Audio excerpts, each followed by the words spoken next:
অস্থায়ীভাবে আংশিক মেঘলা আকাশ সহ সারা দেশের আবহাওয়া শুষ্ক থাকতে পারে বলে জানিয়েছে আবহাওয়া অধিদপ্তর। সেই সঙ্গে সারা দেশে দিন ও রাতের তাপমাত্রা 1 থেকে 2 ডিগ্রি বৃদ্ধি পেতে পারে। মঙ্গলবার আবহাওয়াবিদ শাহনাজ সুলতানা স্বাক্ষরিত 72 ঘন্টার পূর্বাভাসে এ তথ্য জানানো হয়। পূর্বাভাসে জানানো হয়, উপমহাদেশীয় উচ্চচাপ বলয়ের বর্ধিতাংশ বিহার ও তৎসংলগ্ন এলাকায় অবস্থান করছে। মৌসুমের স্বাভাবিক লঘুচাপ দক্ষিণ বঙ্গোপসাগরে অবস্থান করছে। এ অবস্থায় মঙ্গলবার অস্থায়ীভাবে আংশিক মেঘলা আকাশ সহ সারা দেশের আবহাওয়া শুষ্ক থাকতে পারে। শেষ রাত থেকে সকাল পর্যন্ত দেশের উত্তর পশ্চিম অঞ্চলে মাঝারি থেকে ঘন কুয়াশা এবং দেশের অন্যত্র কোথাও কোথাও হালকা থেকে মাঝারি ধরনের কুয়াশা পড়তে পারে। সারা দেশে রাতের তাপমাত্রা সামান্য বৃদ্ধি পেতে পারে এবং দিনের তাপমাত্রা প্রায় অপরিবর্তিত থাকতে পারে।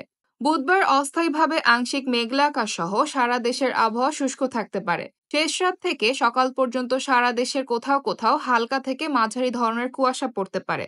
সারা দেশে রাতের তাপমাত্রা 1 থেকে 2 ডিগ্রি বৃদ্ধি পেতে পারে এবং দিনের তাপমাত্রা সামান্য বৃদ্ধি পেতে পারে।